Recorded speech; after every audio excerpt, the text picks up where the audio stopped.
Good evening, visitors. Welcome to the Australian War Memorial's last post ceremony. My name is Chris Weidenbar, and tonight we warmly welcome the family of Sergeant Clive Julius Kaeppel, whose story will be read shortly by his family member, Wing Commander Carl Oatley from the Royal Australian Air Force. We welcome the veterans who have served, those that are still serving, and the families that love and support them.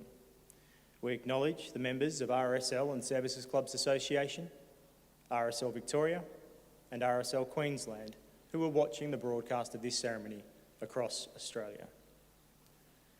During this evening's ceremony, wreaths will be laid at the base of the pool of reflection by family, by visitors and by students on behalf of the following schools.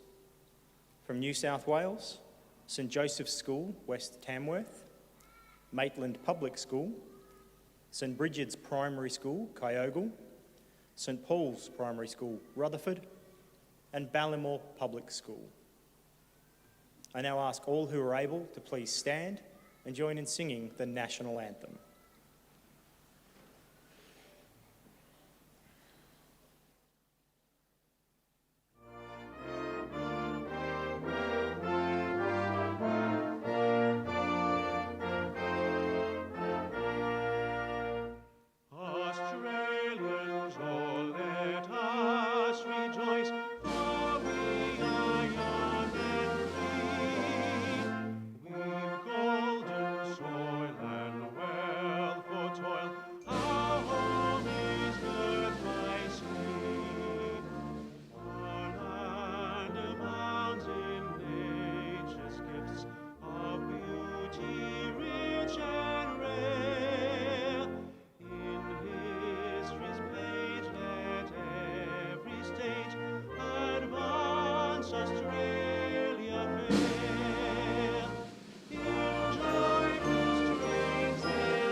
Thank you.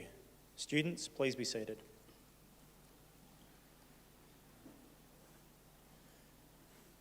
The Australian War Memorial was the vision of Charles Bean, Australia's first World War official historian. Bean landed with the Australian troops on Gallipoli and stayed with them at the front through to the end of the war.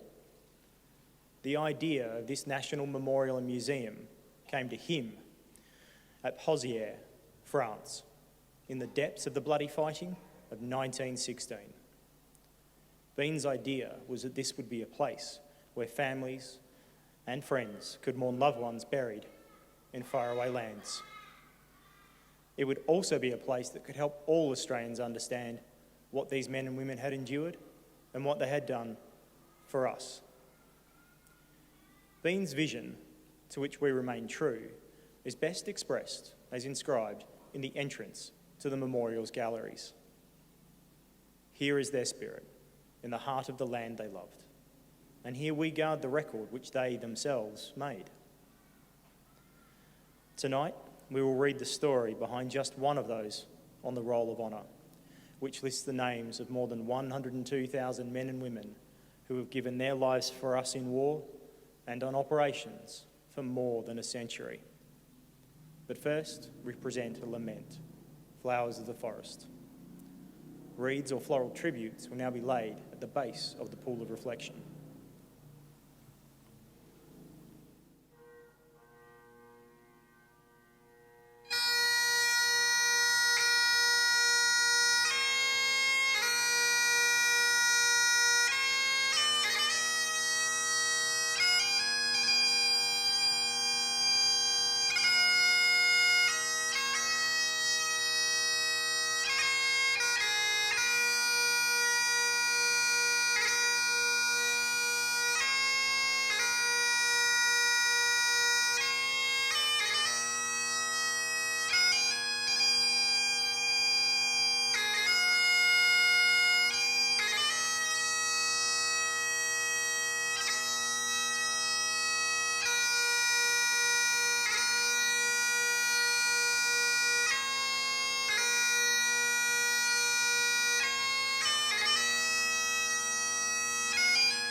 Today, we remember and pay tribute to Sergeant Clive Julius Kaeppel, who was killed while fighting in the First World War.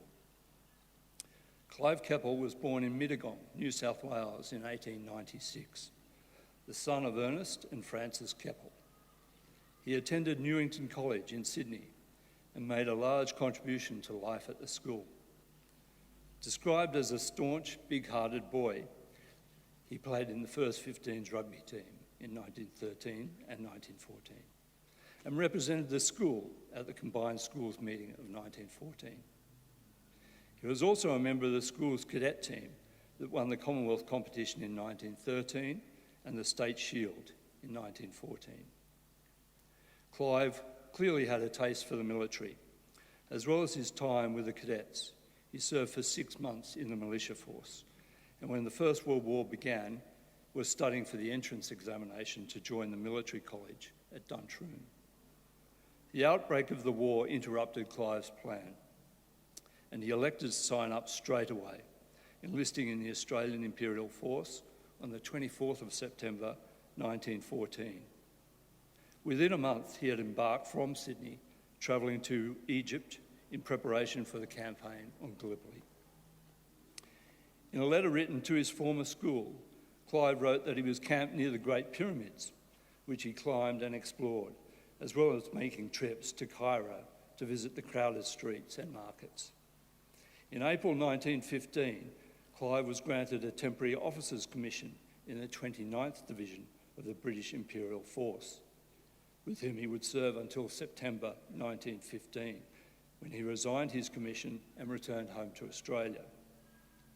Months after his return from Egypt, Clive, who went by the nickname Chiller while in the armed forces, again enlisted in the Australian Imperial Force.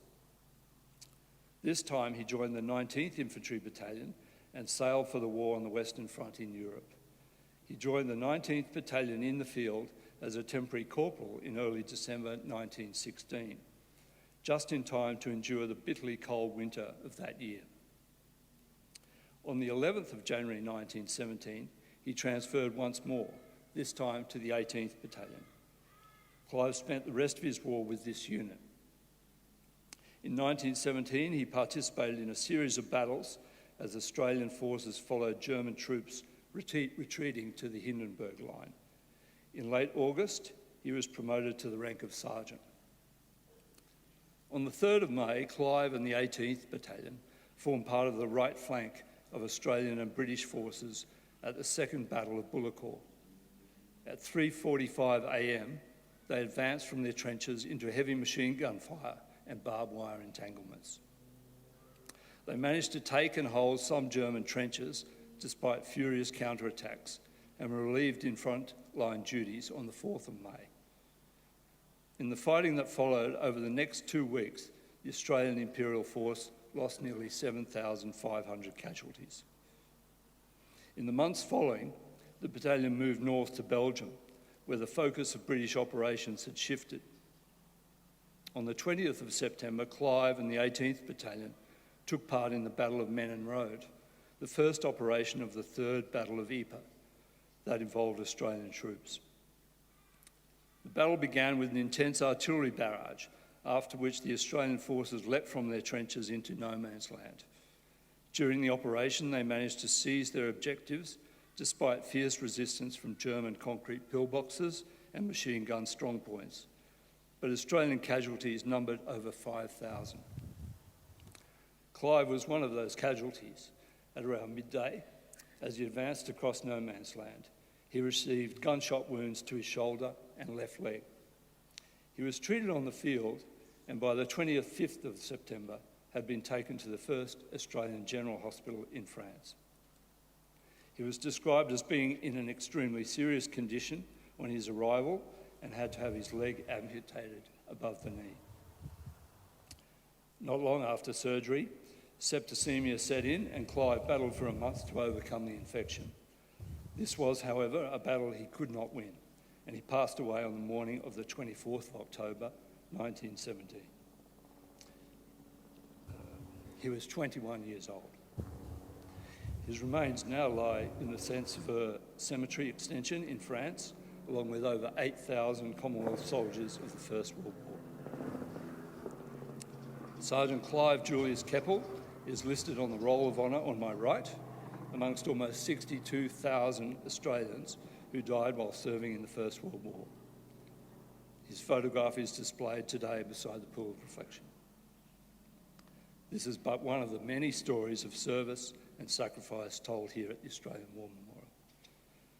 We now remember Sergeant Clive Julius Kaeppel, who gave his life for us, for our freedoms, and in the hope of a better world.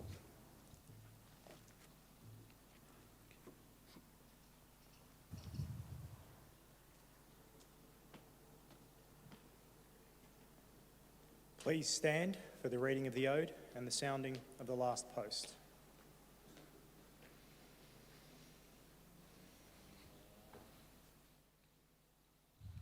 They shall grow not old, as we that are left grow old. Age shall not weary them, nor the years condemn. At the going down of the sun, and in the morning, we will remember them. We will remember them.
Lest we forget.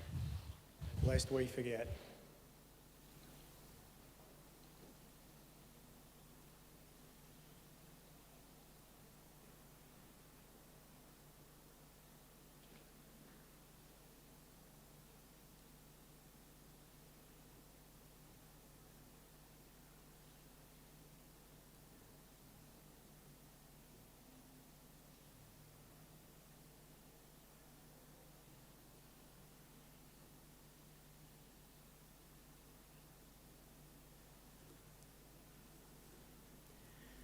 We leave you this evening with the words of the memorial's founder, Charles Bean. Many a man lying out there at Pozières or in the low scrub at Gallipoli, with his poor, tired senses barely working through the fever of his brain, has thought in his last moments, well, it's over. But in Australia, they will be proud of this. Ladies and gentlemen, girls and boys, that concludes the last post ceremony. We thank you for visiting the Australian War Memorial and wish you all a very good evening.